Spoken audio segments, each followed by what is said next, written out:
Уважаемые гости, дорогие друзья, Chers amis, chers invités, je suis heureux de vous saluer ici à cette rencontre extrêmement prometteuse.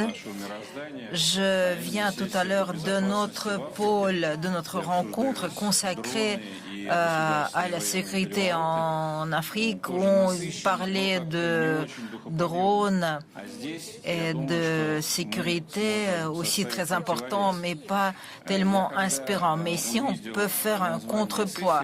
Quand j'ai vu le titre de notre rencontre, j'ai pensé tout d'abord à la créativisation de l'économie, c'est-à-dire qu'on va d'une manière créatrice corriger un peu et faire semblant que l'économie a un autre aspect.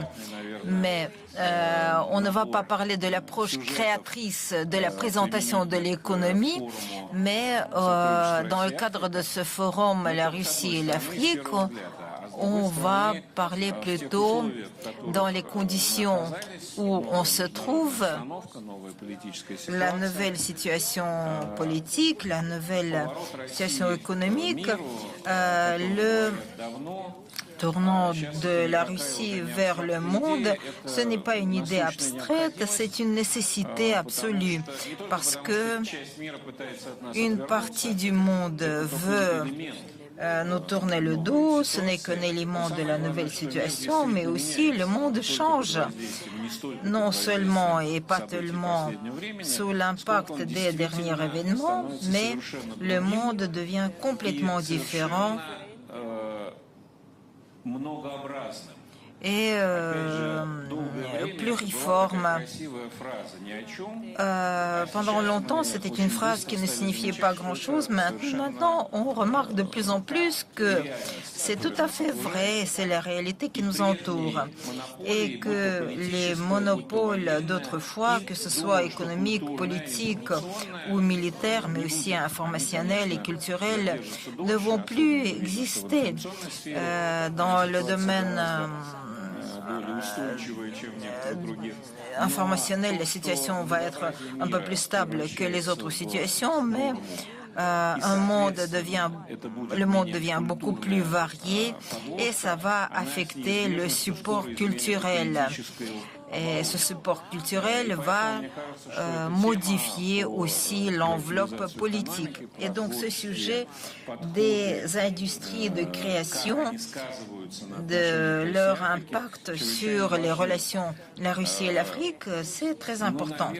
Et donc plutôt, il ne faut pas tricher, nous avons un grand champ d'intervention et aujourd'hui on va toucher à beaucoup d'éléments utiles de coopération qui existent déjà, mais nous ne sommes qu'au début de notre chemin, parce que pour la Russie, au cours des 30 et quelques dernières années, le monde a changé, le monde a basculé un petit peu vers l'Europe, était centré sur l'Europe, ce qui ne correspond plus à la dernière réalité. Et nous, ici en Russie, nous devons découvrir un immense monde de la culture globale, le découvrir à nouveau. C'est une nouvelle réalité, nous devons la comprendre.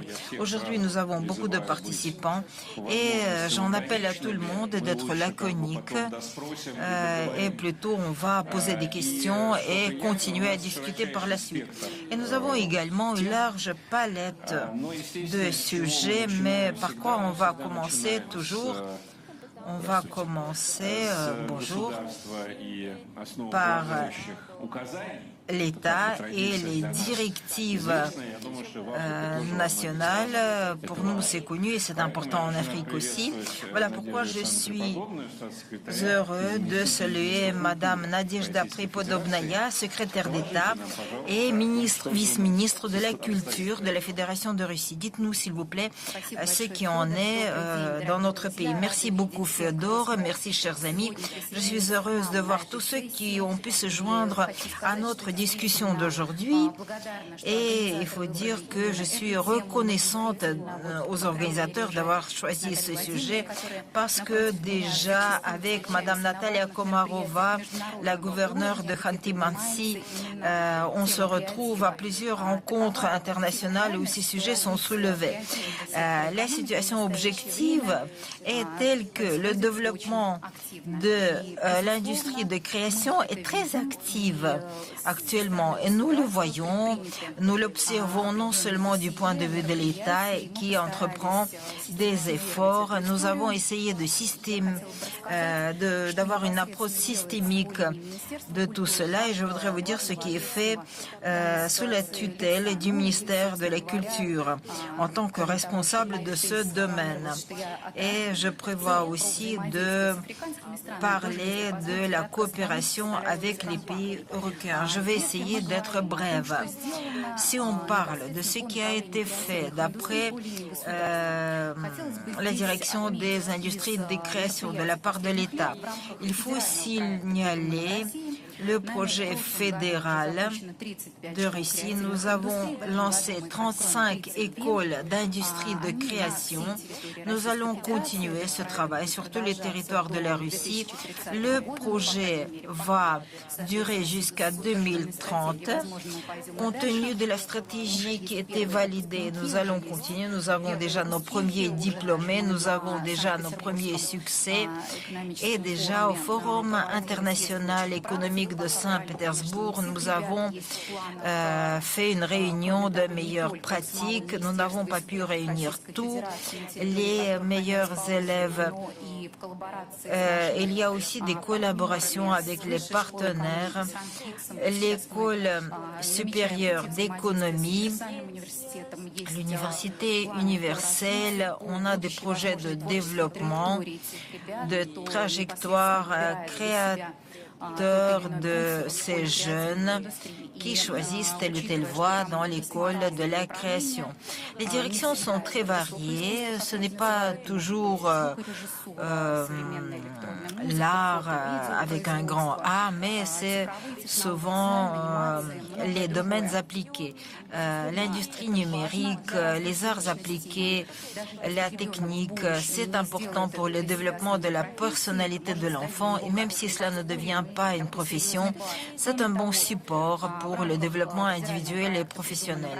Dans le cadre de ce projet, on a créé plus de 90 laboratoires d'inclusion qui doivent attirer beaucoup plus d'attention envers les personnes à exigences spéciales et nous avons inauguré 26 centres de prototypes à la base des écoles supérieures où chaque personne peut réaliser son projet de création et créer des prototypes pour la commercialisation dans le futur. Notre coopération avec l'école supérieure d'économie, avec l'économie de la gestion,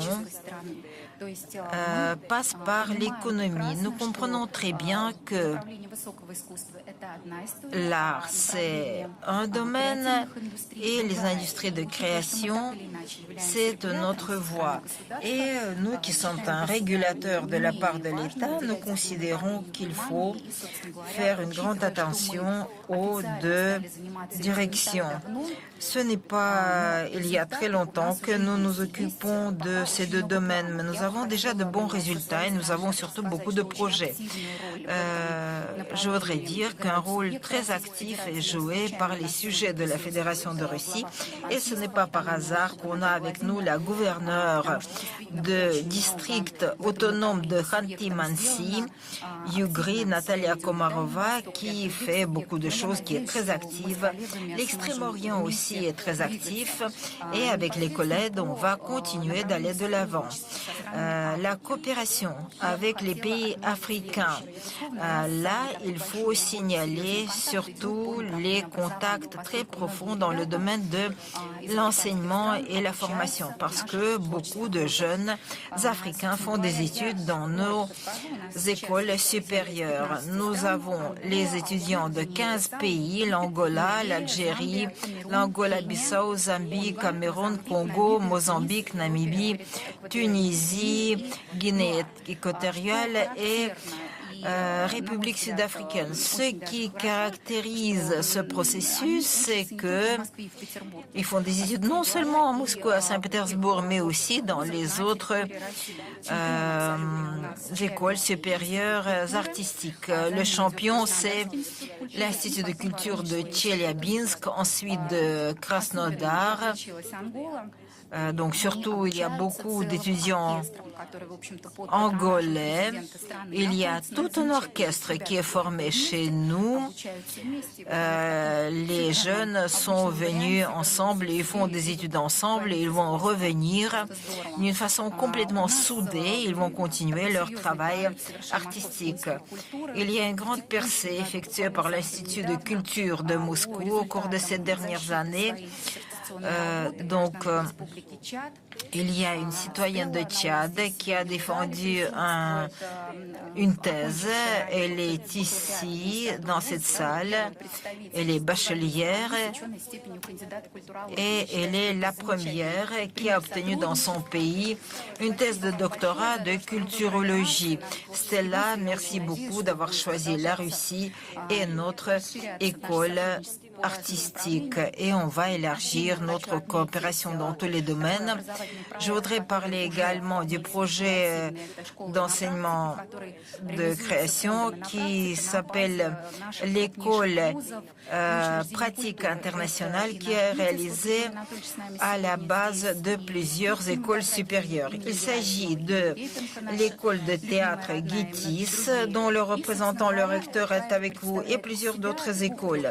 Le projet représente des cours de formation de 15 jours, 20 jours, où les jeunes choisissent une direction, la chorégraphie, le théâtre, les arts vivants, le cinéma. Et les étudiants étrangers apprennent les nouvelles pratiques dans leur domaine, font la connaissance avec les réalisations russes et font un projet assez intéressant. Au cours de la dernière année, on a organisé une section au Sénégal en mai où ont participé les peintres et les sculpteurs de 7 pays africains, la Tunisie, le Burundi, la République Congo et le Congo démocratique. Et au cours de cette année, les sessions chorégraphiques vont accueillir les participants de plusieurs pays européens que je nommais. En général, je voudrais dire, en ce qui concerne l'Afrique, on organise une année croisée de coopération internationale l'année 2021 et l'année passée on a organisé un festival de culture russe en Afrique, en Éthiopie. On continue de travailler activement à destination des pays européens et cette année on organise les journées de la culture spirituelle et les journées de culture russe au Congo et le festival du film russe au Mozambique et dans la République sud-africaine. Et aujourd'hui, nous avons avec nous Alexandre Sedov, le directeur général du Musée des Arts des Peuples de l'Orient, où on garde les collections africaines et il va parler plus en détail de ce qui a été fait et ce qui est dans nos projets liés avec les musées de la culture d'art africain. Et bien sûr, cette rencontre d'aujourd'hui se passe dans le cadre du deuxième forum Russie-Afrique. Il y a eu une pause. On a prévu de faire une rencontre bisannuelle. Il y a eu des raisons objectives et on voudrait que la rencontre d'aujourd'hui et les liens établis renforcent nos relations pour qu'on ne se sépare pas pour longtemps et qu'on continue d'échanger dans le cadre d'autres manifestations. Je suis prête à répondre à vos questions. Excusez-moi pour le retard.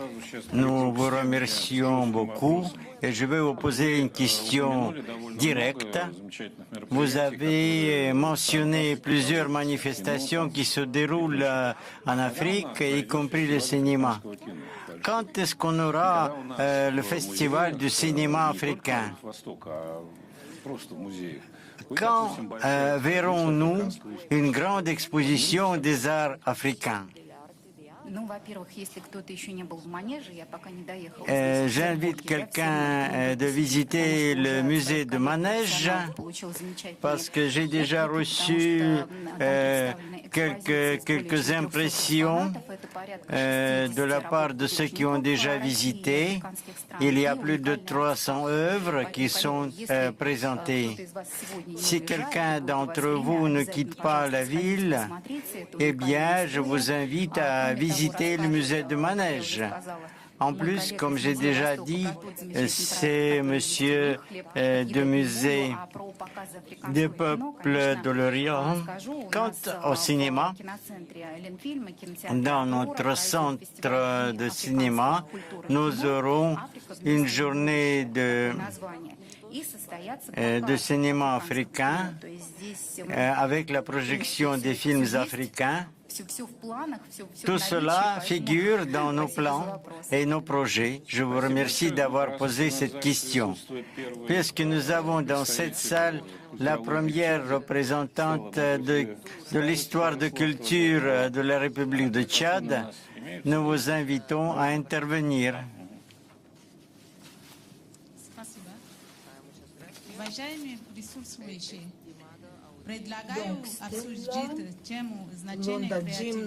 Stella Timgondian.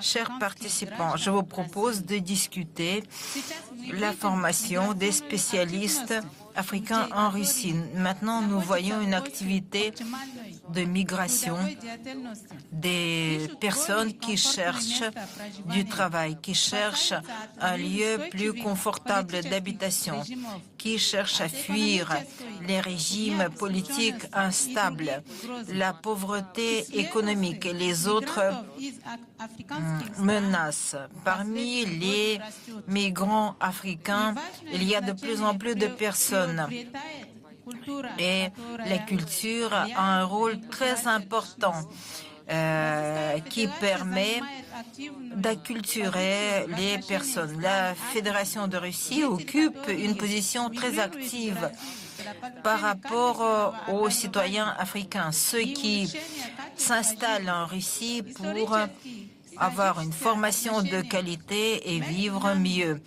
Les relations historiques entre nous stimulent ce processus. L'exemple d'une large coopération dans ce domaine est la formation des spécialistes pour les pays africains. Actuellement, en Russie, il y a 27 000 étudiants de cette région du monde. 5 000 personnes étudient sans payer. Les arts militaires sont étudiés par les spécialistes de 20 pays africains. Ils doivent faire face à la connaissance de notre milieu culturel. C'est ça, l'inculturation. L'inculturation, c'est un processus d'adaptation qui est basé sur le dialogue interculturel. Actuellement, il y a une activisation de la coopération russo-africaine qui se développe dans le domaine social, dans le domaine de la formation et de la culture, qui est de plus en plus actif dans le domaine de la médecine et de la santé.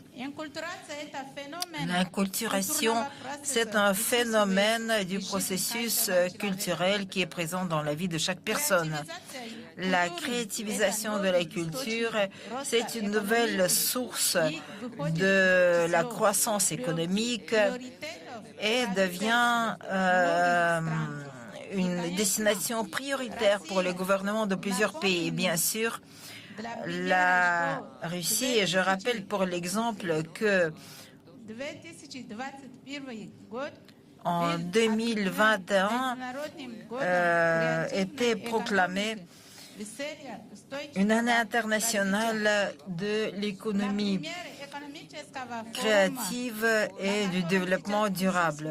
Et le forum économique nous a montré un grand potentiel. La créativisation de la culture en tant qu'instrument de la création d'un futur stable, plein de composantes humaines et qui s'appuie sur l'originalité, la souveraineté nationale.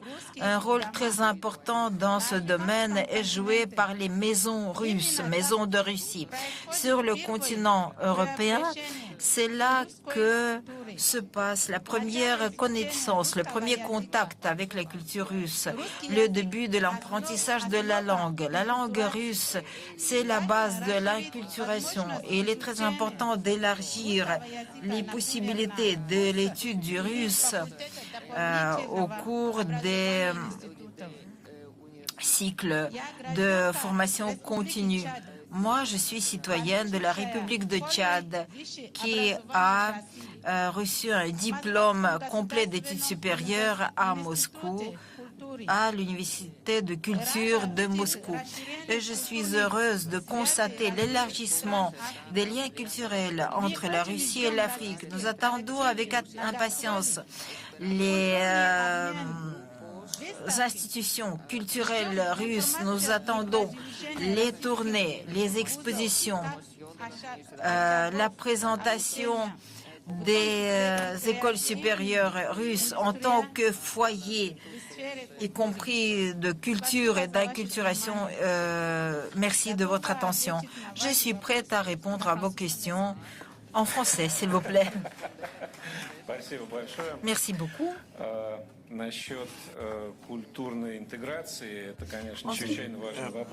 En ce qui concerne l'intégration culturelle, c'est une question fort importante qui concerne beaucoup d'autres aspects de notre vie. Merci d'avoir fait attention à cet aspect. Natalia Vladimirovna, qui dirige, qui est gouverneur de région Khanty-Mansi. Pour commenter ce qui a été dit à propos du cinéma africain, on sait bien que nous organisons le festival L'Esprit du Feu. Le pays invité, c'était l'Inde. Nous avons organisé un dialogue avec leurs représentants et nous attendons l'arrivée des représentants africains qui se déroule en février. Quelle est la température dans la région? Nous vous invitons au festival de premiers films. Jusqu'à présent, on n'a pas eu de pertes parmi les participants. Deuxièmement, notre président a présenté l'article consacré à la coopération avec l'Afrique. Je vais citer son article. Il est capital d'avoir un niveau plus élevé de notre coopération avec le continent africain dans le domaine de culture, de sport et d'information formation. Ce sont les experts qui appellent tout cela les industries créatives. Donc nous sommes bien sûr intéressés à établir les contacts et c'est la raison pour laquelle quelque chose qui nous réunit dans les pays africains et dans notre région Khanty-Mansiysk. Nous cherchons à sauvegarder l'originalité de nos ethnies. Et je veux dire, ces ethnies disposent de patrimoine très riche et les produits de l'industrie créative à son propre image, à sa propre voix. Ce n'est pas par hasard que j'ai mis cet habit qui représente les motifs de notre peintre Gennady Raychev, nos artisans qui s'occupent des industries créatives et qui nous offrent de tels produits. Ce code culturel des peuples premiers est présent dans ce qu'ils produisent et ce qui représente aussi les industries créatives. Pour parler des labels, c'est justement la question que nous discutons. C'est largement utilisé dans notre région. Ils utilisent le label fait à notre région. Pour revenir aux industries créatives, l'Agence des initiatives créatives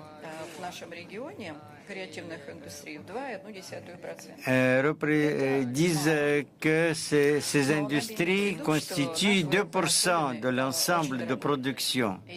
Mais notre produit que nous préparons est très coûteux et occuper une place d'honneur dans cette niche n'est pas une chose facile. Vers l'an 2030, nous envisageons de redoubler le chiffre et le nombre d'emplois dans les industries créatives. C'est pour cela que la coopération avec les pays africains y est pour quelque chose. Il est important de développer ces domaines qui vont être concurrentiels et qui vont remplir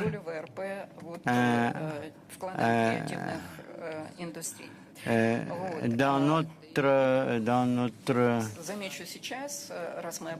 production. Nous estimons beaucoup le respect de la part des autorités et la façon dont nous sommes perçus par les autres pays.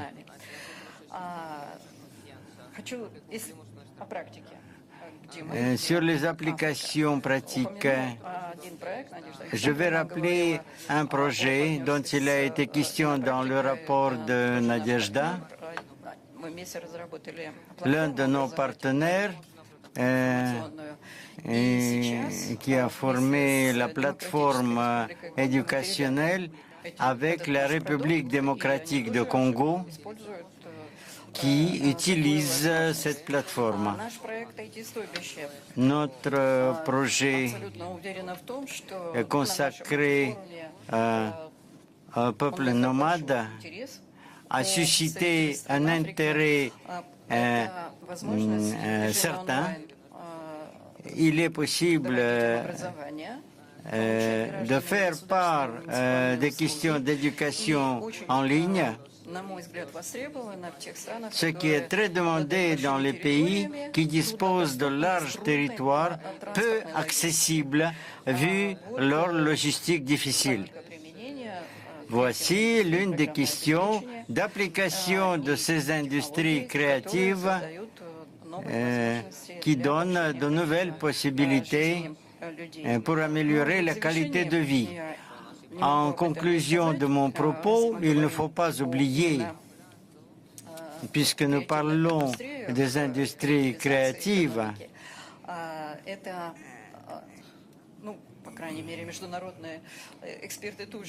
les experts internationaux le disent, le confirment, il faut dire que notre produit,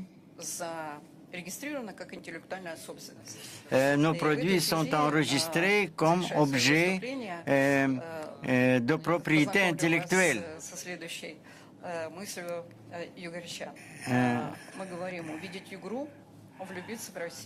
Voir la région de Yugra, c'est tomber amoureux de la Russie. Ce n'est pas une phrase n'importe laquelle, c'est le label qui a été enregistré comme le slogan.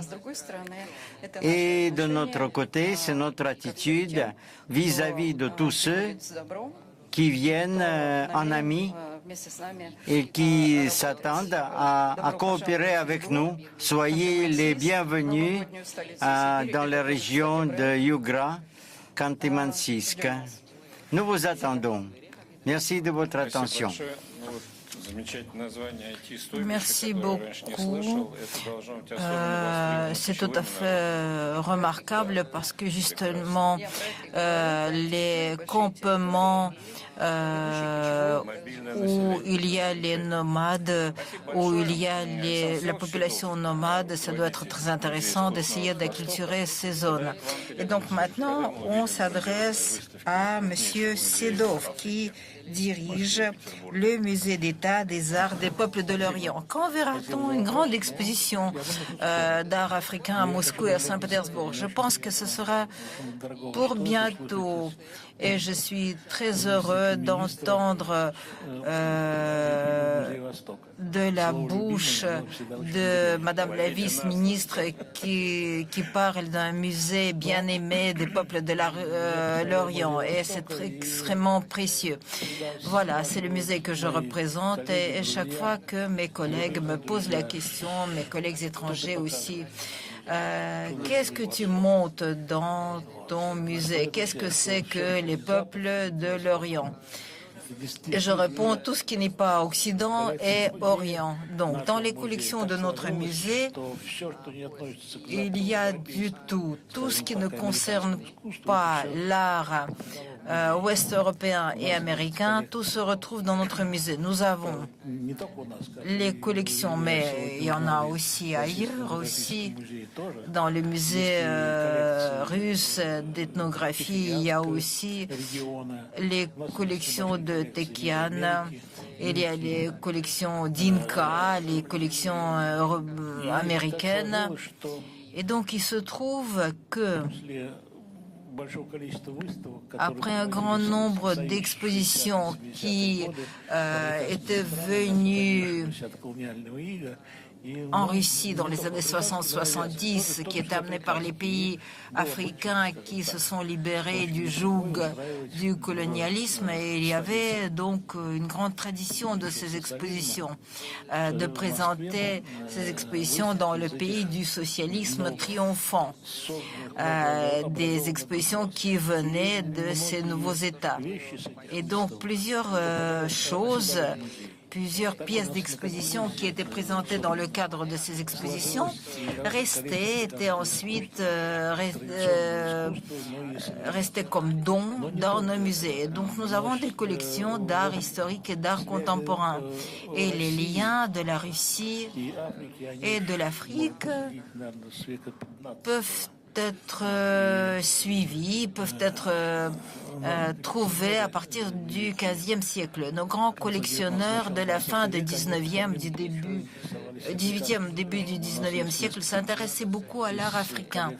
Nous avons beaucoup de choses, mais aussi de la fin du XIXe, début du XXe siècle. Par exemple, dans les collections Choukine, lui, il achetait aussi les objets d'art africain. Par exemple, à la foire de Nijni Novgorod, ils étaient en vente et notre musée en a hérité. Et donc, ce que nous créons, ce que nous sommes en train de créer, sous le titre, sous l'appellation du musée d'art des pays africains, c'est aussi une chose peu banale.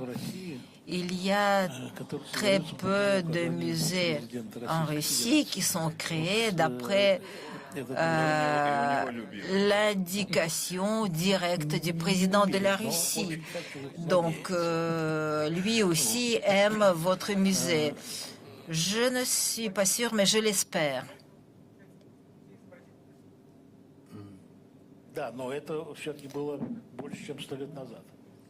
Il y avait des pièces au musée d'art décoratif, mais c'était il y a 100 ans. Donc, on est l'étape suivante et cela nous chauffe le cœur, réchauffe le cœur.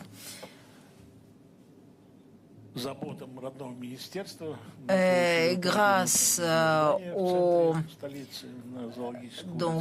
soutien du ministère de la Culture, nous avons obtenu un bâtiment, un édifice au centre de Moscou qui n'est pas très grand, mais qui est extrêmement chaleureux et sympathique et accueillant.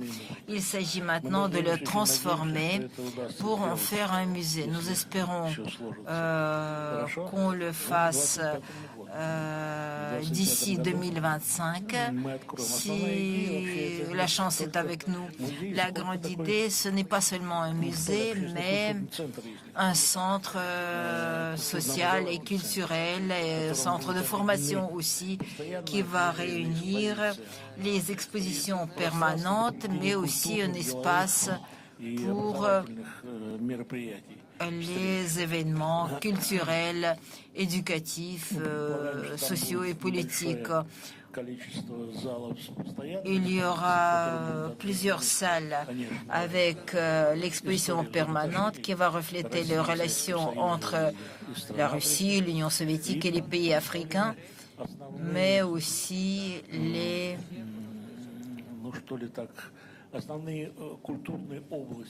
grands domaines culturels, les grandes zones culturelles du continent africain qui peut être partagées en plusieurs domaines culturels qui sont assez différents, mais qui ensemble forment une seule culture africaine. Il s'agit du nord de l'Afrique, la zone de la grande culture islamique, de l'islam, le nord-est africain, l'Afrique chrétienne, l'Éthiopie, n'oublions pas, c'est un pays chrétien et donc il est devenu chrétien au milieu du IVe siècle de notre ère. Donc c'est un des pays qui a adopté le christianisme comme religion officielle et dans sa version orthodoxe, il faut le dire. Un peu plus au sud, on retrouve les pays qui voisinent, qui sont baignés par l'océan Indien, qui sont influencés par les cultures arabes, Zanzibar, qui faisait partie du sultanat Amman. Et il y a des liens très forts avec le continent indien qui se reflètent dans la culture des pays conséquents. Et l'Afrique subsaharienne, c'est un continent à part entière, une culture unique. Et il faut dire que nous sommes un petit peu en retard. Nous avons pris du temps. Il fallait construire cette institution un peu plus tôt parce que quand on y pense, on vient tous de l'Afrique. L'homme, en tant qu'espèce biologique, est né en Afrique et la civilisation prend ses sources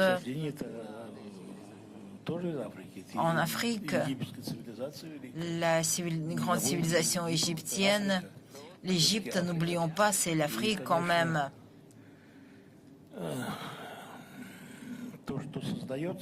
Et donc ce qui est créé, c'est ce qui avait dû être créé il y a longtemps. Notre collection n'est pas très grande, on a 2000 pièces de conservation à peu près, mais elle est assez variée. Elle représente toutes les zones que j'ai énumérées. Il y a une chose très importante dans notre collection, tout comme dans les collections des autres institutions culturelles de la Russie, la Kunstkamera, le musée ethnographique Pierre-le-Grand ou dans le musée de l'université. Il n'y a pas une seule pièce de conservation qui est l'héritage du colonialisme. Toutes les pièces de conservation sont soit des cadeaux diplomatiques, soit des dons d'artistes, des legs d'artistes qui les ont créés. Voilà pourquoi on va montrer dans ce musée non seulement notre collection qui est ridicule, 2000 pièces, c'est pas beaucoup, mais on va montrer deux aspects très importants. Au cours des dernières années, quand on réfléchit sérieusement et qu'on a été mandaté de développer cette idée de la création du musée d'art africain, nous avons commencé à regarder où en Russie, où sont les autres lieux où il y a les collections africaines en Russie. Elles sont éparses dans les universités. Il y en a beaucoup. À Kazan, par exemple, à l'université d'État, il y a une collection remarquable d'art africain traditionnel qui avait été achetée à la fin du 19e, début 20e siècle. Ils achetaient aux enchères. Il y a une collection d'art africain dans le musée local de Novosibirsk. On ne sait pas comment ils ont obtenu cette collection. Il y en a à Moscou, mais pas qu'à Moscou. Et il y a tout un groupe de collectionneurs, des amateurs d'art africain. Il s'agit de diplomates, des gens qui ont travaillé sur le continent africain et qui ont été vraiment charmés par l'art africain et qui ont commencé à le collectionner. Et les collections sont assez importantes et nombreuses. L'une des directions de la création de notre musée, c'est justement l'introduction de ces collections dans l'espace public. Parce que beaucoup de collectionneurs s'adressent à nous, ils sont prêts à coopérer avec nous, montrer, mais aussi à faire des dons, à compléter nos collections. Une autre possibilité de compléter les expositions, ce sont les expéditions archéologiques et de recherche sur le continent africain. Et nous participons à ces expéditions au Mali, par exemple. Et il y a les études d'histoire de l'art et il y a les achats qui ensuite se retrouvent dans notre musée et nous les accueillons pour les conserver, restaurer et montrer au public. Je parle surtout de l'art traditionnel, ce qui est bien, mais l'art contemporain africain est aussi très impressionnant. Ce dont a parlé Madame la vice-ministre, cette exposition au manège de Saint-Pétersbourg qui s'appelle le Safari retourné, elle est impressionnante. Tout d'abord le bâtiment lui-même de manège impérial, mais aussi la façon dont ils ont présenté cet art, comment ils ont mis en valeur, comment ils ont souligné le caractère très varié, inouï pour nous, très nouveau, très frais de cet art africain. C'est très intéressant. Merci Вот вы beaucoup. сказали, напомнили нам всем, что Vous nous avez rappelé que l'humanité est en provenance du continent africain.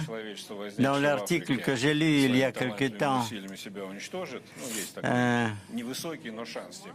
quand la civilisation sera détruite, ce qui sera sauvegardé comme naissance de la future civilisation, ça va être l'Afrique. Je ne sais plus à quel point c'est correct, mais c'est un phénomène parce que c'est de l'Afrique que proviennent toutes les espèces humaines, y compris Homo sapiens. Il s'agissait justement là, dans cet article, qu'il a été dit qu'il va être sauvegardé. Je m'adresse à Tina Kandelaki, qui, à part Gazprom Media, c'est à vous que je voudrais demander quand les Africains verront les films russes. J'essaierai de parler des choses quotidiennes, de la culture de masse. C'est bien que nous nous trouvons ici dans les travaux de forum et normalement il y en a qui considèrent la télévision pas comme les beaux-arts. Nous sommes venus sur le continent africain. C'est la chaîne TNT qui tourne les films avec Buzova et Galustian. Il ne faut pas dire « je ne regarde pas ces films ». Ce sont les études sociologiques qui prouvent que notre show est un leader national des étoiles en Afrique. Les plaisanteries de Galustian et Olga Buzova qui figurent. C'est la 5e saison de plus et au premier plan, ce sont les extrasens. Je vois les personnes qui nous soutiennent. Tous les samedis, ne manquez pas de regarder la chaîne TNT. Notre reality show de Dubaï va se terminer bientôt et nous nous attendons la nouvelle saison, les étoiles en Afrique. Nous avons déjà tourné 5 films et plus une saison de réalité show qui a été tournée dans la ville de Cap. Et le dernier film qui a été présenté à la chaîne TNT a été tourné aux Zanzibar. Donc, nous sommes en coopération permanente avec l'Afrique. Qu'est-ce qui est intéressant? Les collègues africains se sont montrés très constructeurs et très agréables comme partenaires. Nous tournons le film avec les mêmes prix pour les clients. Nous pouvons développer cette hub. Ce qui est triste de constater. Je voudrais attirer votre attention que nombreux sont les films africains, films américains. C'est sur le continent africain que la plupart des films ont été tournés. On y prévoit aussi un grand nombre de films. Ce serait peut-être exagéré. Mais la coopération de télévision, cela va continuer. Le chef de Gazprom, M. Jarov, nous a assigné la mission de développer ce partenariat grâce au fait que nous sommes en coopération permanente avec la Turquie une coopération importante avec la Chine populaire et de ce point de vue, les Africains représentent nos partenaires très sécurisés. Sur le continent habité par presque 2 milliards de personnes, ils vont avec plaisir regarder notre série. Dans le pays de Turquie, il y a des différents films costumés turcs qui peuvent être tournés avec les décors existants déjà en Turquie. Ce qui est intéressant également dans le cadre, dans notre coopération avec la Chine populaire, nous commençons notre travail, notre coopération avec la Chine populaire. Et sur ce fond, notre coopération avec l'Afrique est très intéressante. Et normalement, comment nous procédons? Nous faisons le reality show. Ensuite, nous faisons un produit télévisé. Nous établissons nous commençons par l'achat de céréales. Ne manquez pas à la chaîne de TNT avec Serkan Balata. À part cela, nous avons la coproduction avec une moitié d'équipe russe et une autre moitié africaine. Je pense que nous allons essayer la même formule avec nos partenaires africains. Mais dans le cadre de ce genre de reality show, dans le genre où les jeunes filles et les jeunes garçons font leur connaissance, il faut créer le contexte culturel. Il y avait un acteur français qui a participé à notre casting. Je pense que cette partie de coopération va être intéressante et vous, comme amateurs, vous le verrez à la chaîne TNT. En conclusion de mon propos et en parlant de cinéma, il y a plusieurs choses qu'il faut faire. Notre industrie a des difficultés de concurrencer avec le marché américain qui dispose d'autres possibilités. Je pense que dans le cadre de cette coopération, il y a plusieurs choses qui sont à faire. S'adresser, accorder plusieurs avantages à l'Afrique du Sud, une sorte d'accréditation, ne serait-ce que pendant une période de 100 ans. Parce que créer un hub, de faire venir une grande collectivité, tout cela suppose que nous devons rentrer dans notre argent. Et en tant que Gazprom Media, nous coopérons beaucoup avec les partenaires africains parce qu'ils disposent d'une grande expérience avec les Européens et les Américains grâce à leur professionnalisme, leur ouverture.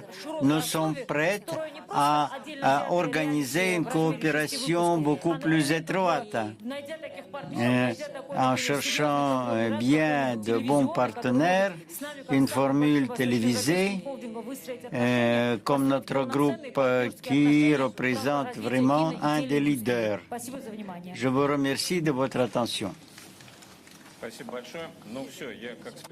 Merci beaucoup. En tant que spécialiste de la politique internationale, moi je vais entrer dans le lobby pour faire de Tina Kandelaki la ministre des Affaires étrangères. Donc l'attitude positive, l'énergie et la nouvelle programme actuel, c'est ce qu'il faut pour le ministre des Affaires étrangères. Donc, depuis le 17 septembre,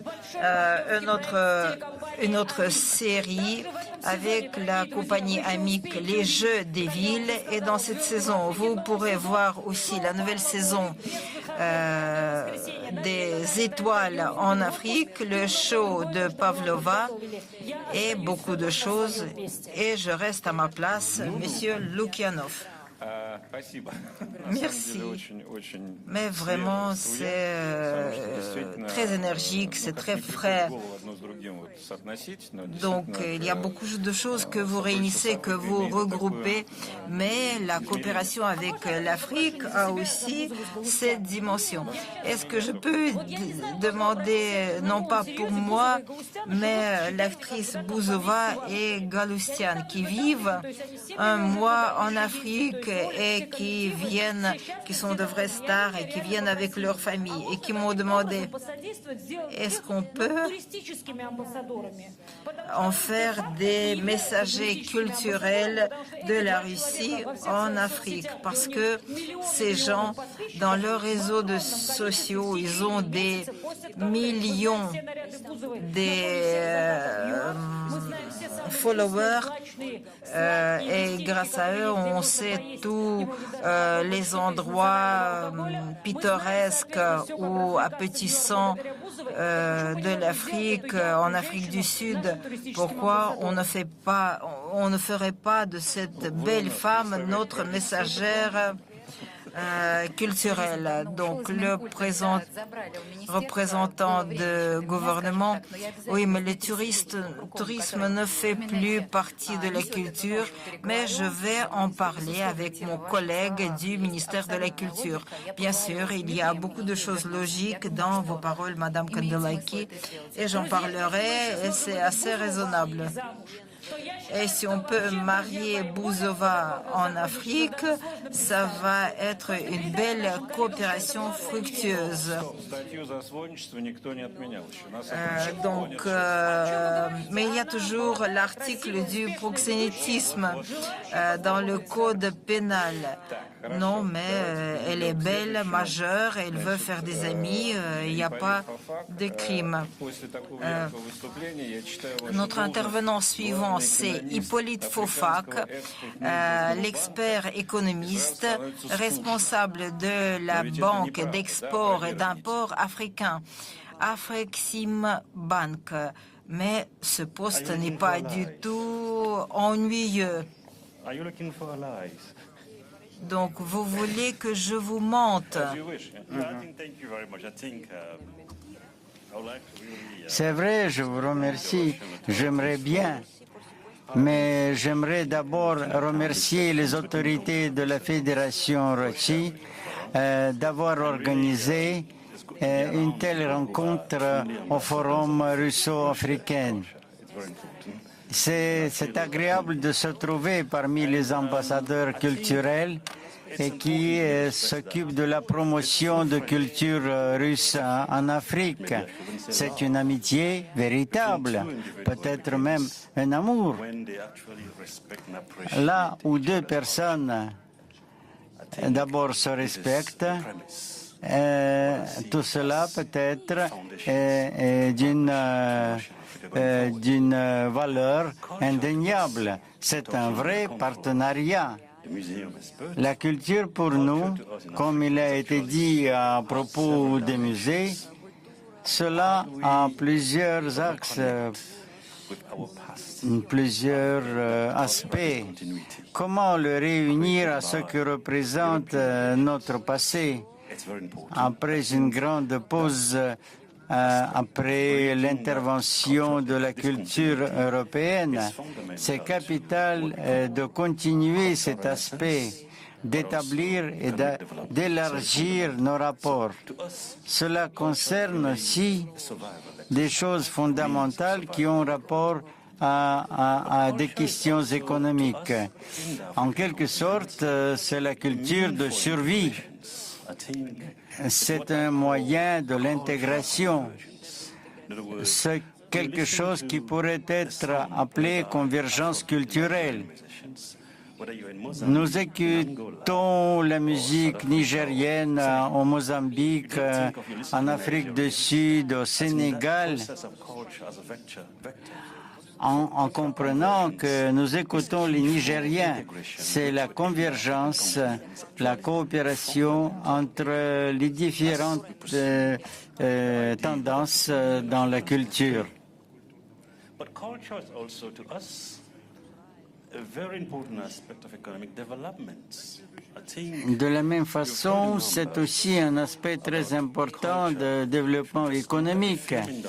Comme il a été dit à propos de cette coopération culturelle, par exemple en matière de cinématographie, il y a des revenus mesurés par milliards qui sont enregistrés sur le continent africain. Tout cela suppose un grand nombre d'emplois créés. Sur ce point-là, il faut mentionner que l'année dernière, il faut souligner la puissance, l'impact de la culture africaine au niveau international. Ça pourrait être le vecteur de transformation ultérieure. Cela peut passer ensuite au niveau de l'industrie, au niveau des réseaux sociaux, un effet d'agglomération. Il y a 3 axes d'activité: la convergence culturelle dont il a été question, le rapprochement de la Russie et de l'Afrique dans l'aspect culturel. Tout cela est important. Et cela ne se fait pas solo. Il faut une coopération. C'est pour cela que cette session est de prime importance. Notre banque, effectivement, a fait sa contribution dans ce domaine. C'est la banque qui est allée plus loin.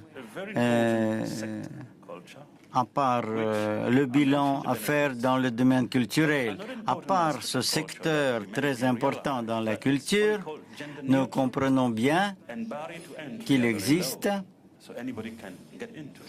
une certaine barrière dans cette industrie de culture africaine. Nous pouvons proposer de grandes possibilités à l'industrie, à l'investisseur. C'est un potentiel de coopération non indéniable. Il faut aussi investir dans la formation d'experts. En ce qui concerne les différents modèles que nous créons au financement, je pense qu'il est capital de dire que nous assurons $1 milliard de financement de différents projets et nous disposons de différents objets de financement. Le financement et l'investissement direct, ce que je pourrais dire, c'est à travers de ce fonds, de cette fondation, que nous pouvons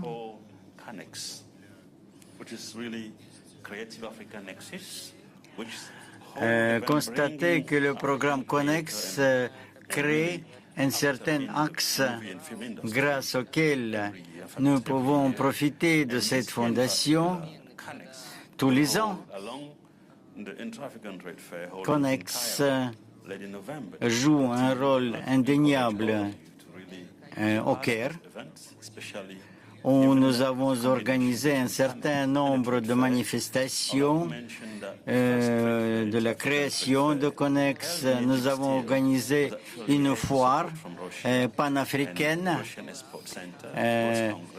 et sur ce plan-là, nous avons reçu un soutien de Roscongress et du gouvernement de Russie.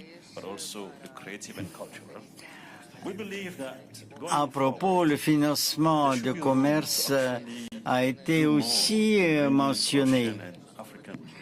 Je pense que nous avons créé beaucoup plus d'espace pour intégrer la culture de Russie dans la nôtre, où nous pouvons nous serons capables Imagine d'agir d'une façon instead of plus some efficace. African children, Et deuxièmement, imaginez they were actually watching the Russian league because we have many African soccer players playing within the Russian environment. Does not create a dynamic setting nous avons beaucoup d'amis africains every 2 years, but every single week there will be qui jouent dans les équipes sportives de la Russie. the Russian television to watch that soccer field. I think there are so many Nous avons la télévision russe que nos spectateurs ne manquent pas de voir. Nous parlons des collections de musées, de l'athlétisme.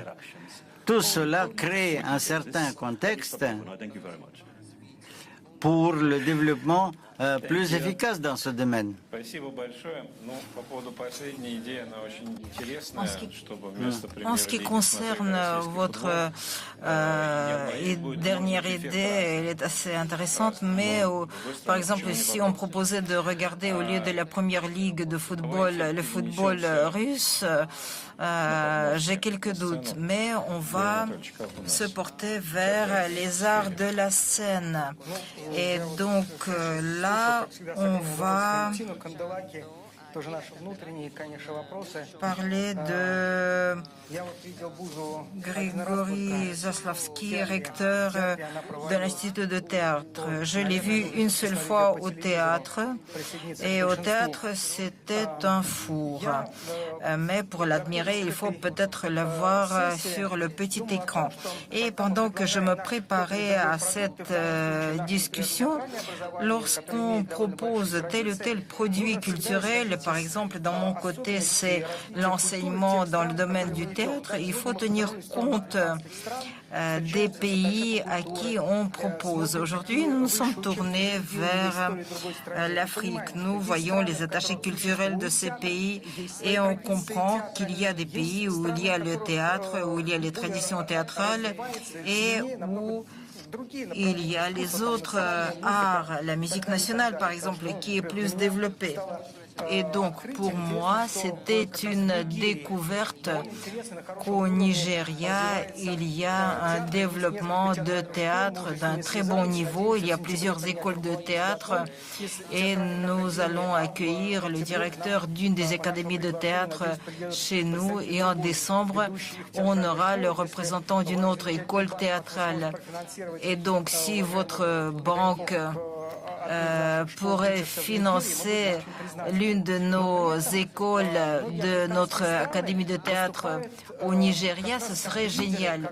Mais plusieurs pays africains sont aussi des initiateurs de nouvelles directions de théâtre. Par exemple, le théâtre de témoignage.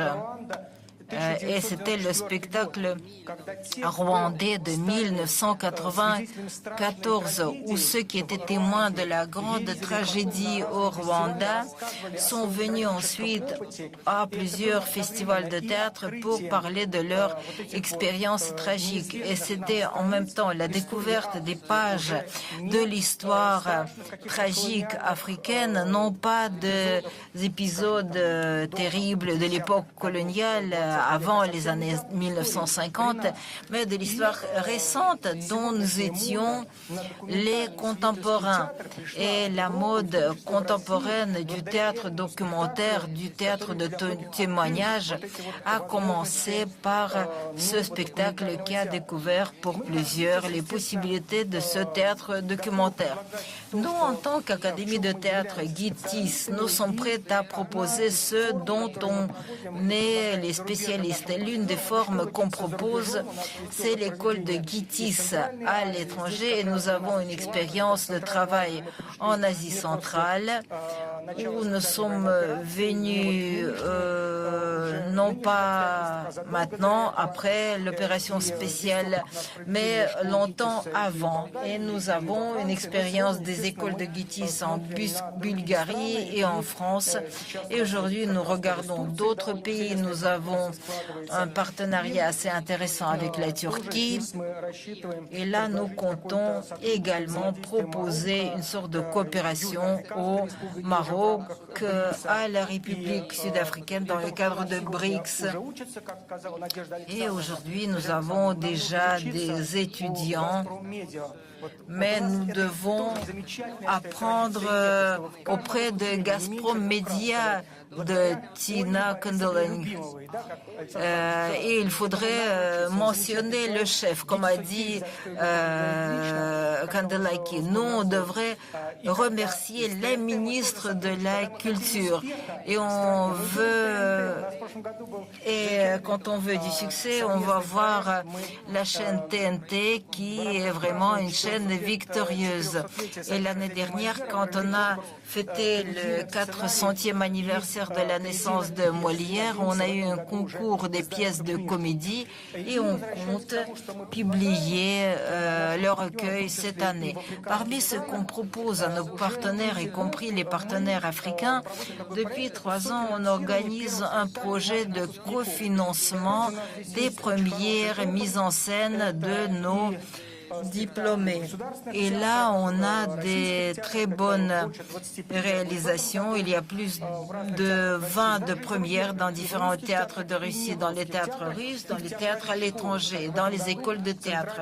Cette année, l'Académie centrale du drame indien à New Delhi s'est adressée à nous pour qu'un de nos diplômés fasse un spectacle avec eux. Nous, on paie les cachets de l'équipe.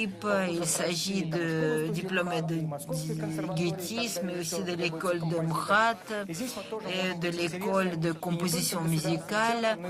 C'est intéressant non seulement pour les écoles de théâtre et pour les théâtres nationaux de voir ce qui est la tradition théâtrale de la Russie, parce que non seulement les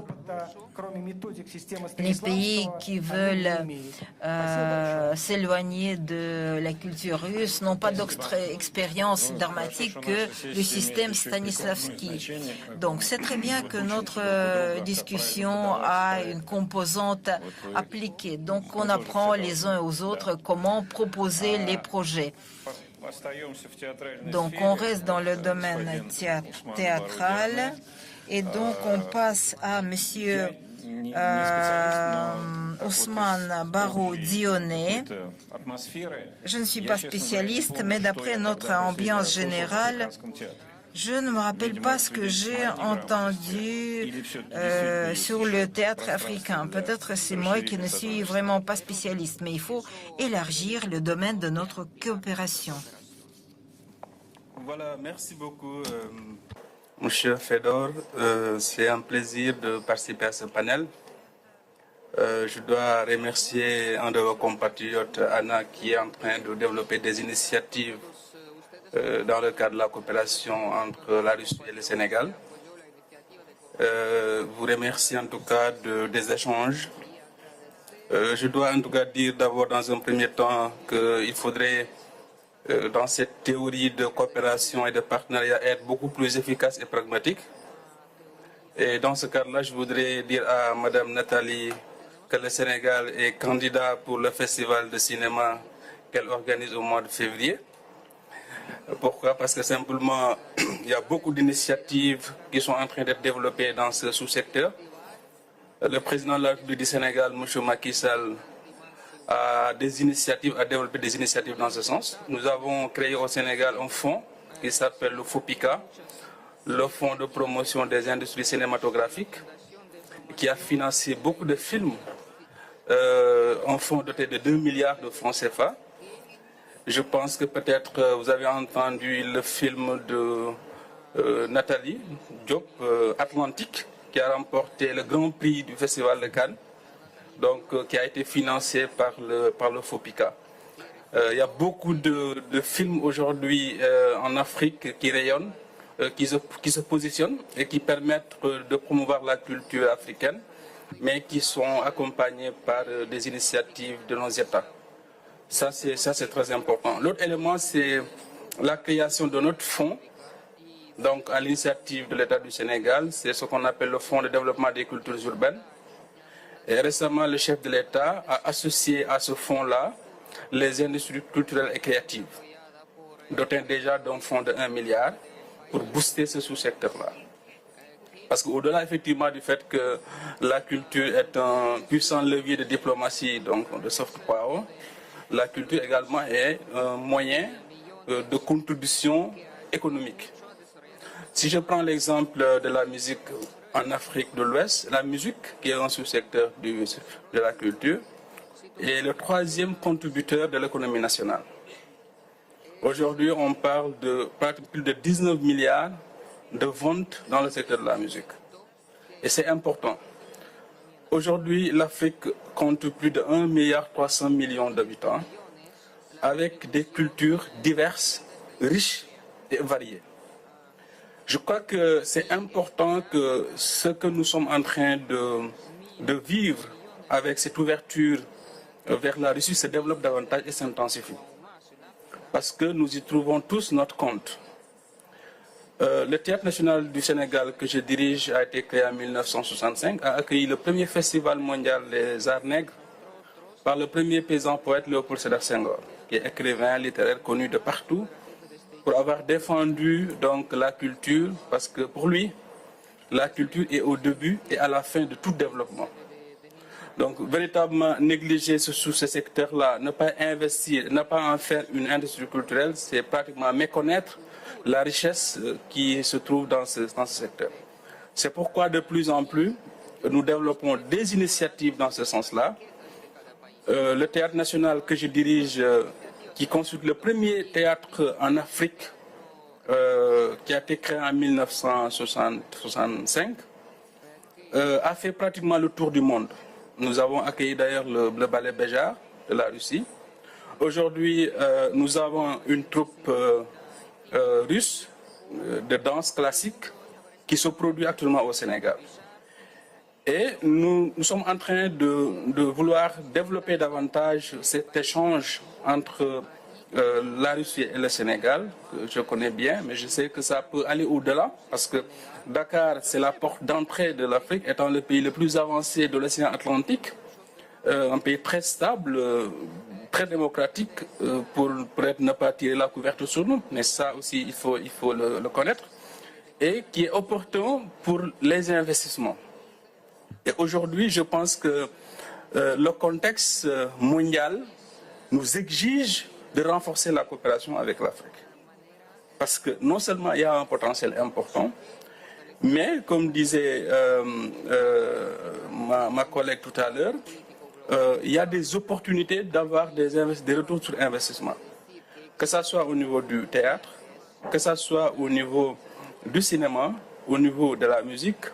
Il y a beaucoup aujourd'hui d'ambassadeurs africains, sénégalais, qui ont porté le drapeau de l'Afrique à travers le monde.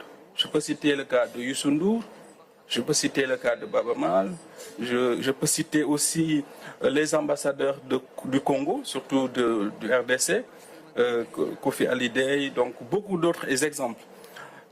C'est pourquoi moi je pense qu'il faudrait qu'on puisse intensifier la coopération entre la Russie et nos pays, parce que ce potentiel-là peut bien profiter à nos deux pays. Il est vrai, et il faut le reconnaître, depuis plusieurs années, beaucoup de pays africains étaient plus orientés vers l'Occident, vers les États-Unis, parce qu'effectivement, il n'y a pas une offre qui est là, qui vient de la Russie. Et je me rends compte, c'est la première fois que je visite ce pays-là, que c'est un pays magnifique, très beau, très stable, très propre, et qui a des potentiels qu'on peut développer. Mais ça, peut-être qu'il faut avoir des opportunités comme ça pour pouvoir constater cela. Parce que sinon, tu as une idée de bon, c'est pas bon, on ne peut pas développer, etc. Bon, les choses, est-ce que ça se développe, etc. Je disais tout à l'heure à l'autre que nous avons récemment inauguré au Sénégal le musée des civilisations noires, qui est une architecture magnifique, qui essaye d'incarner un peu la civilisation noire africaine. Mais je viens d'apprendre effectivement qu'il y a des initiatives importantes qui se développent avec le musée de Sedov et qu'on pourrait voir dans quelle mesure faire une coopération, un partenariat pour avoir des échanges.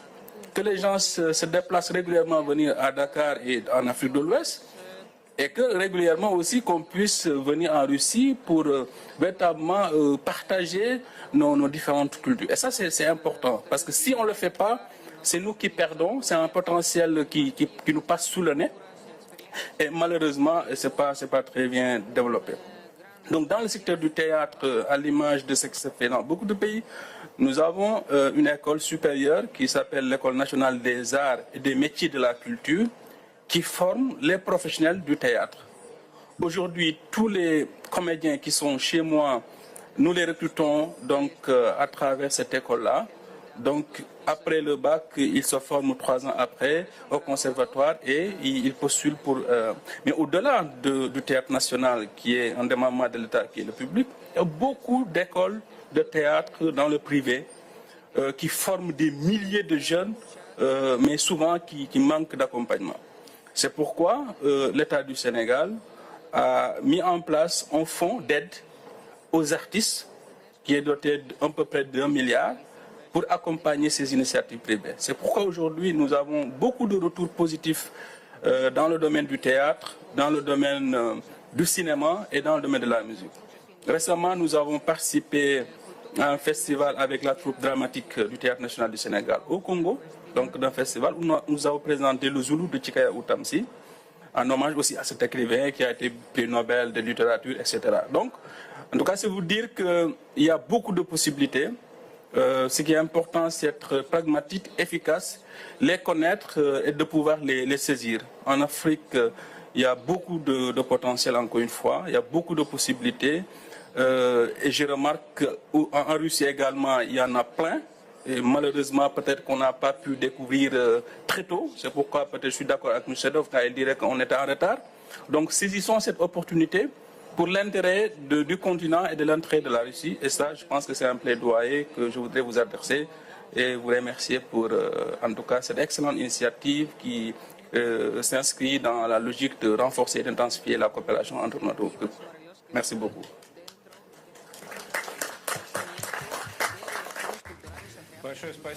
Nous vous remercions beaucoup et puisque tant de fois il a été dit le mot initiative, je ne peux pas s'adresser à Madame Cherghizadeh qui nous parlera des initiatives stratégiques. D'abord, je vais vous remercier pour toutes vos interventions fort intéressantes. Il y a quelques années, j'ai été modérateur dans la session consacrée à la culture au forum économique. Et nombreuses étaient les personnes qui ne comprenaient pas pour quelles raisons on parle de la culture au forum économique. On se demande de quelle façon l'industrie de création influe sur les questions économiques. Aujourd'hui que nous parlons des industries de création, notre président a rencontré pour la première fois les représentants des industries créatives et il a été constaté que cela a plutôt rapport à des questions de culture et un grand nombre d'industries influent sur l'économie d'une façon directe. Il nous revient donc à découvrir comment, de point de vue économique, ces axes d'activité sont prometteurs. Et encore un facteur à ne pas ignorer, c'est que le secteur de création, d'après plusieurs estimations, cela représente vraiment jusqu'à 5% de PIB, sans parler du secteur de IT, qui, je suis tout à fait d'accord avec Natalia Vladimirovna, que bien souvent, pas toujours, mais bien souvent, le secteur de création devient objet de droits de propriété intellectuelle Et nous avons créé l'industrie IT qui est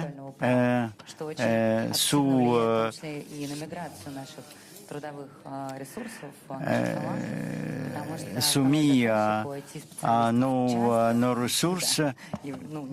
Bien souvent, notre tâche actuellement consiste à réunir le secteur IT avec le secteur de créativité pour réunir ce genre de secteur qui devient moteur de développement économique. Dans l'Agence des initiatives stratégiques, il a été formé le Centre de l'économie créative et c'est heureusement que nous pouvons voir que dans cette optique, du point de vue de développement dans le domaine des affaires, il faut adapter à de nouvelles chaînes logistiques les différents produits dont il a été question dans ce secteur. C'est un secteur prometteur. De mon point de vue, je voudrais dire qu'il importe de mentionner qu'en Russie fédérale, nous observons les mêmes tendances que sur le continent africain. Il y a une demande fort distinguée pour créer les nouveaux produits, les nouveaux services, et il est capital de parler de l'avenir. Nous parlons beaucoup de nos codes culturels, c'est excellent parce que nous avons ces codes et ces codes sont très forts. Peu sont les autres pays qui en disposent et il nous reste beaucoup de choses à faire. Mais l'étape ultérieure, c'est de créer de nouvelles formules de coopération, coopération entre les différentes institutions et coopération en secteurs économiques, surtout sur le marché international. Une telle variété de codes culturels de l'Afrique nous permettra de dire que par rapport à la Russie, qui est un pays multinational, nous pouvons dire qu'il existe un grand nombre de domaines de coopération.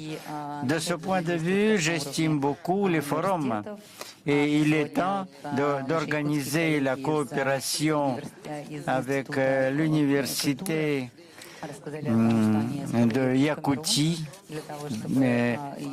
l'école nationale de culture de Yakoutie a établi des liaisons avec les collègues en Extrême-Orient. C'est intéressant de voir les visites de nos collègues étrangers, mais pour nous, l'Afrique n'a pas encore été découverte pour nous définitivement. Bientôt, nous verrons beaucoup de facteurs accélérateurs qui permettront de nous ouvrir vers le continent africain. Et notre étape ultérieure, c'est de découvrir les différentes possibilités de coproduction. Et sur ce point, l'université nous prêtera main forte. Je souhaite beaucoup de succès à tous les collègues. Plus nous avons de projets, plus nous trouverons des hommes d'affaires qui pourront réaliser leurs projets, alors que nous allons nous régaler des résultats de cette coopération. Merci beaucoup, c'est très intéressant. Je me rappellerai votre formule, le reformatage des marques russes pour les nouvelles chaînes de logistique. Donc ça comprend beaucoup de choses dans le monde. Donc merci. Il faut absolument toucher le domaine de cinéma, et Katerina Naumova qui dirige le Roskino, qui a toujours été l'ambassadeur de la culture russe. Et continue de l'être. Roskino continue de promouvoir les produits russes et il est soutenu dans ce domaine par le ministère de la Culture russe, par la Fondation de cinéma. Et on a toujours parlé de la façon dont il faut développer la coopération avec les pays africains. Et je vais vous dire brièvement ce qu'on fait dans ce domaine. On a parlé déjà des programmes de cinéma africain en Russie et Moscou, bien sûr, n'est pas en reste. Et nos collègues du cinéma Illusion montrent les films documentaires africains consacrés à l'histoire du cinéma en Afrique. L'un des films très intéressants a été créé par les réalisateurs russes à la base des prises documentaires qui étaient préservées en Russie et on invite tout le monde à voir ce film. On montre aussi les films au cinéma, Lenfilm, Lendoc, etc. Ces derniers temps, Roskino, la structure que je dirige, s'occupait surtout de la promotion et des contacts avec les pays de l'Afrique du Nord. On a montré le cinéma russe dans le cadre du festival de films au Caire, en Égypte et dans les marchés principaux de films, où on achète surtout les films pour l'Afrique. On a organisé le stand russe, on a porté beaucoup de produits russes. Et qu'est-ce qu'on peut dire d'après le résultat de ces marchés sur les 2 dernières années? Les produits russes sont très demandés, beaucoup de distributeurs de Tunisie, du Maroc, de l'Égypte ont été intéressés par les films comme les films, le cinéma familial, les comédies dramatiques, le documentaire, les films de voyage.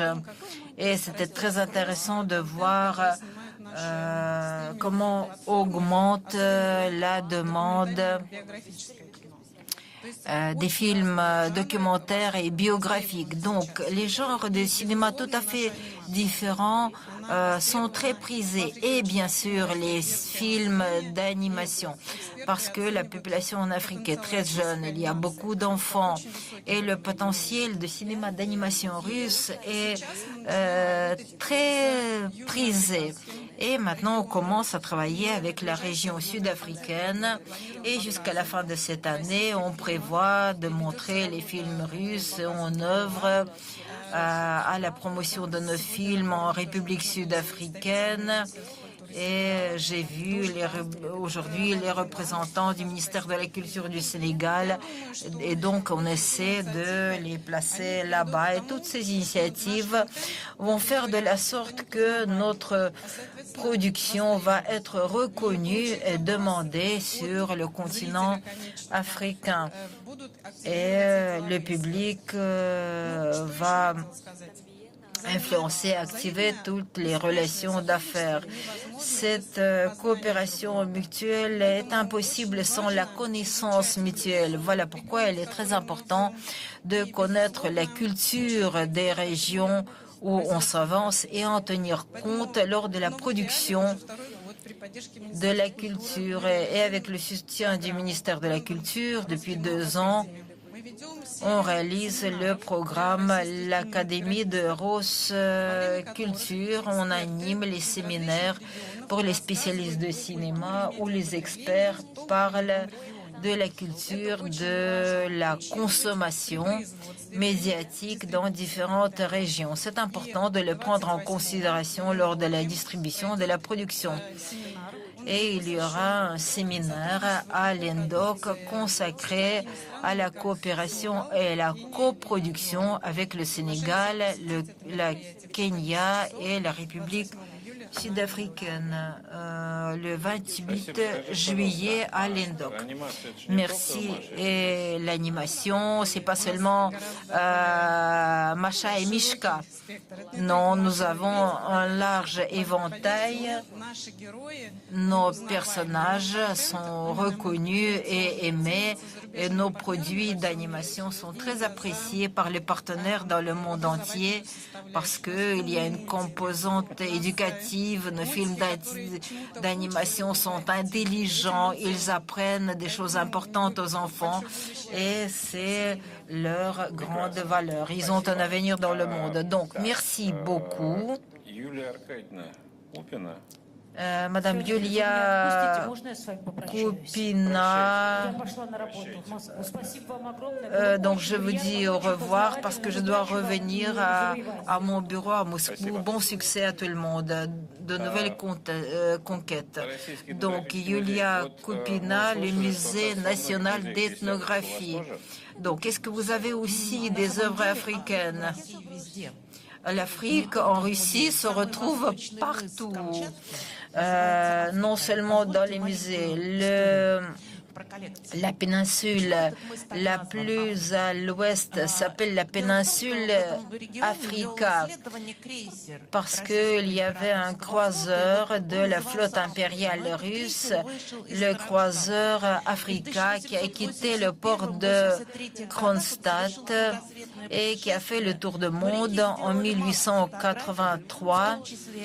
Et les marins ont fait beaucoup de photos, y compris en Afrique. Et ces photos sont préservées dans notre musée.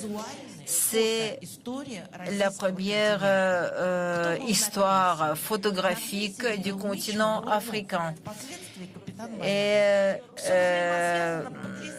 le capitaine de ce croiseur, c'était le capitaine ensuite du grand bateau Vareg, qui est le bateau héroïque de l'histoire russe. Tout est lié dans l'histoire de la culture. Donc le trait d'union entre la Russie et l'Afrique. On peut se passer de ce trait d'union. La Russie-Afrique, c'est vraiment une entité. Donc, quelques idées pour ne pas dépasser le timing. De mon point de vue, ce qu'on voit tout de suite du point de vue muséal, il y a l'héritage historique et l'héritage culturel de la Russie. Aujourd'hui, on fait un espace culturel commun. Et la création de cet espace culturel commun est le trait distinctif de notre époque.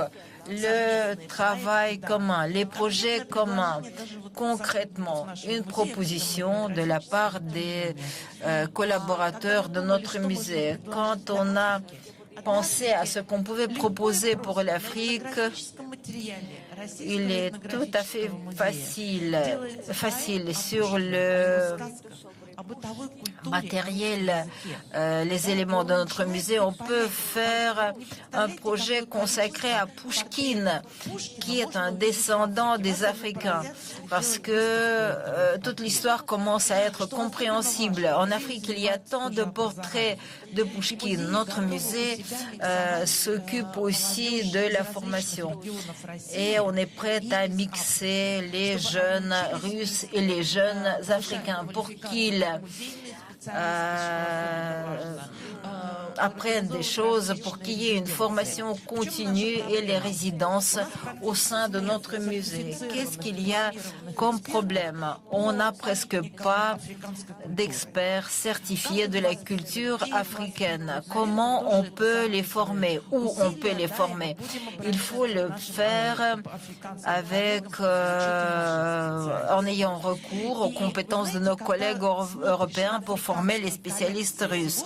Et quand on regarde les collections africaines aujourd'hui, et j'ai beaucoup travaillé avec ce genre de collection en Russie, en Europe et aux États-Unis, il y a une sensation.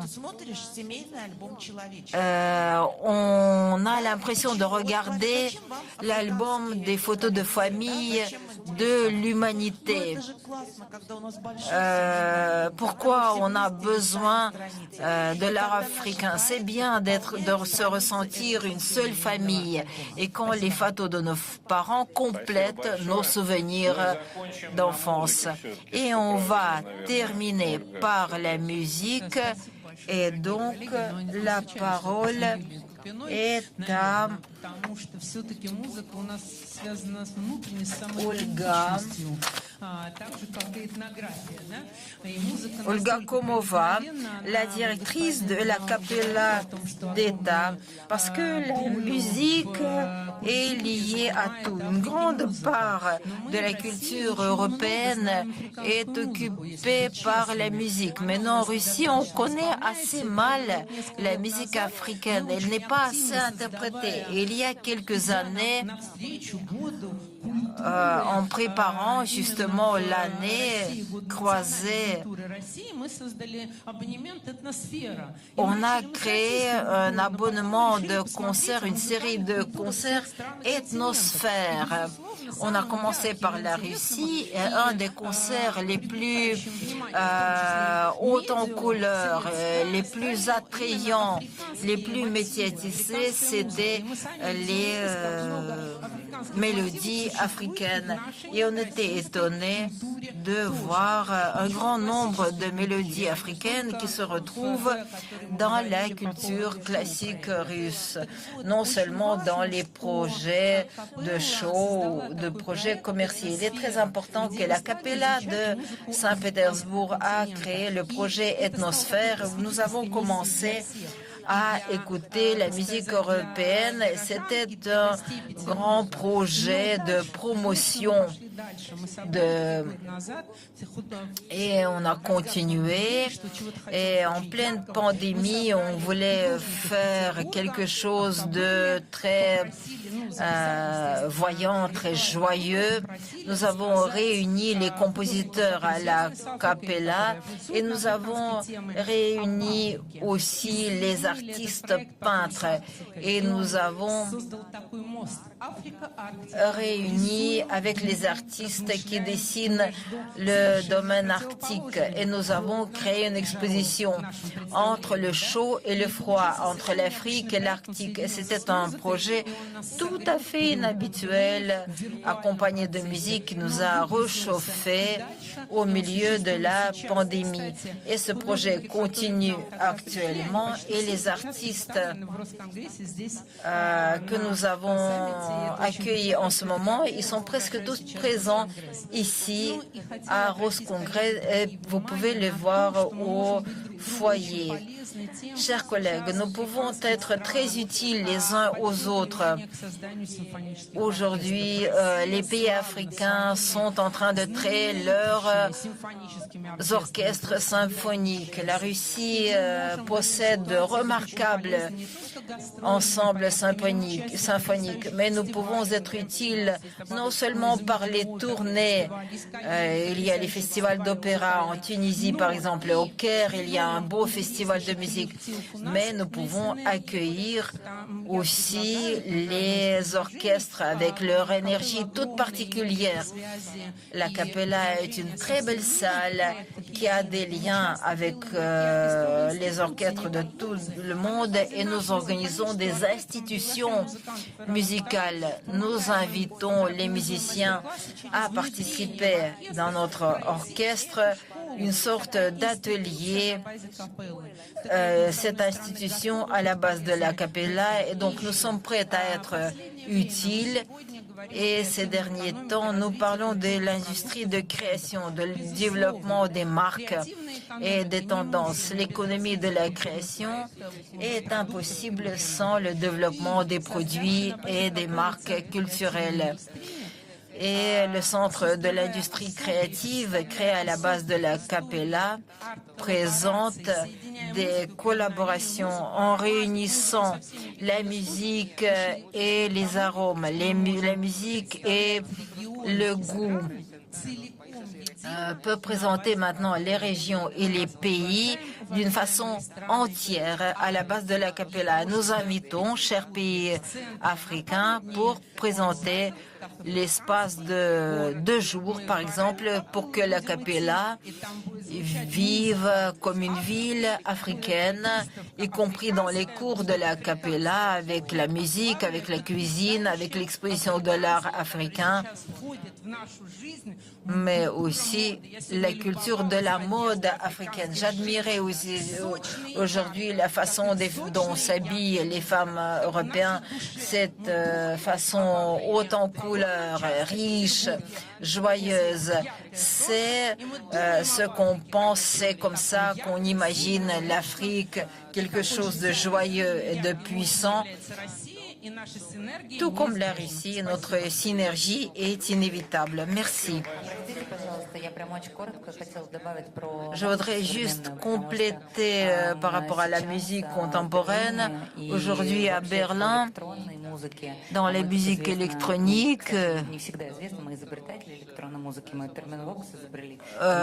et c'est la Russie qui est à la base de la musique électronique, c'est Lev Termen qui a inventé son instrument Termen Vox. Mais il y a aujourd'hui j'ai chatté avec les artistes contemporains et ils m'ont dit que la musique électronique qui est plus en vogue dans le monde, c'est la musique de Ghana et de l'Ouganda. Et on me cite deux groupes, Nyegi Nyegi et Hakuna Kulata, et on dit que ces deux directions ces deux marques accumulent vraiment la musique européenne et la musique américaine, et la musique européenne peut happer cette nouvelle vague de la musique. Voilà pourquoi on va commencer à coopérer dans le cadre de ce genre de musique très à la mode, qu'il faut se développer aussi dans ce domaine. Et on vous soutient tout à fait et on voudrait travailler avec vous. Toute la vague de la culture contemporaine comprend aussi la mode, l'environnement, etc. Merci beaucoup. Et pour terminer, qu'est-ce qui nous manquait aujourd'hui? Il fallait qu'il y ait de la musique qui joue quelque part, mais aussi on n'a pas représenté l'art culinaire. Il fallait qu'on mange. Merci beaucoup à tout le monde. Non, malheureusement, on n'a plus de temps. On va être expulsé. Merci à tout le monde. Merci pour la participation.